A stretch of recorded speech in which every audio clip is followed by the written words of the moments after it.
Hello guys! Another episode na naman tayo for today's video. At dahil nga naumay na ako sa mga matatamis na pagkain, naisipan ko ang kainin tong ginamos na ginawa ko. At alam nyo ba, proud na proud pa ako ng ginawa ko yan. Kasi ba naman, first time kong gawin yan at nagawa ko siya ng maayos. So ayan, nilagyan ko siya ng sibuyas, kalamansi at syempre hindi pwedeng mawawala ang sili. Kaya tara, kain!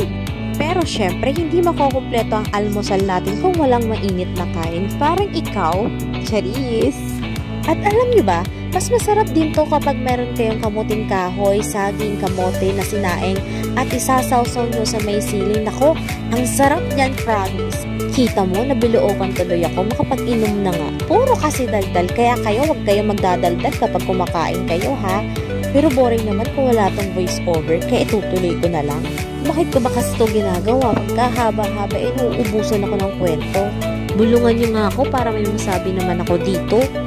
Pero sige, total kitang-kita naman yung kulang-kulang kong pilik mata dyan. Mag-i-explain na nga ako dyan. Alam nyo ba, kapag matagal-tagal na din kasi ginawa yung pilik mata, lalo kung 2 to 3 weeks na siya, unti-unti na siyang nanguhulog. Parang yung asawa ko, nahulog sa puso ko. Charis! Nako, kikiligin na naman yung asawa ko at papalakpak na naman yung tenga no. Babawian nga natin kasi naway-away ko ng isang araw.